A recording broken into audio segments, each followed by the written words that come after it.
Hello, and welcome to Listening to Cinema. This video is about music affect, or the mechanism by which music encodes meaning in films. Music in film has been present since the silent era. Voiceless moving images were projected onto screens accompanied by live instrumental performers. Large movie theaters, namely in cities, housed orchestras of various sizes to produce musical accompaniment for movies. Small towns and rural areas had less resources, so they usually hired a single musician to play organ or piano.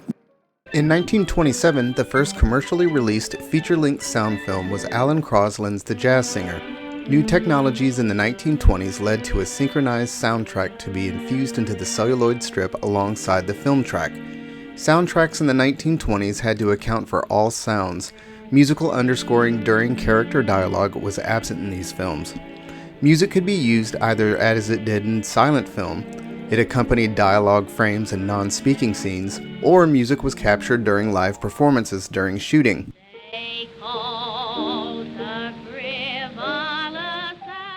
This brings us to the early 1930s, where film technology developed further. Synchronized music was made possible by adding yet another track called the music track. Music no longer had to share the same space with the soundtrack, and this allowed background music, or what came to be called underscoring. 1933 was a pivotal year because of the production and release of Marion Cooper's and Ernest Schoedsack's Hollywood film King Kong. The film is noted as being the first modern commercially released feature film using fully synchronized music by an original composed film score. Composer Max Steiner drew upon the music of Romanticism of the mid to late 19th century. Further drawing on the compositional style of Richard Wagner, Steiner's aim was to create a musical work that was a sonic representation of the film's narrative. Even before King Kong, film music has conceptually used the same general narrative principles. As movie making developed through the 20th century, a vast collection of scoring conventions became codified in movies. These conventions amounted to a music's affect within film narrative. Many movie viewers admit how much they enjoy music in a certain film, often commenting about the excitement it evokes, but many are unaware of how music's underscore can influence one's perception regarding storytelling. For example, I will show you a short series of nature scenes accompanied by 3 styles of music. See how our perception of what we are viewing changes a bit with each example.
The first example sounds mystical and could evoke a sense of enchantment. Example 2 might suggest a kind of treacherous journey. The third example signals a sense of foreboding. The video sequence is identical for the 3 examples, but the music allowed us the possibility of perceiving each differently. It might be interesting if you go back and view these again, then view it while muting your volume. I bet you'll notice a difference. This was a short introductory video about film music focusing on its origins and its affect in film. As we go, I want to cover more specific topics regarding film music history and the different methods of how music is used to reinforce or shape narrative. If you would like to see more videos like this, hit the subscribe button below.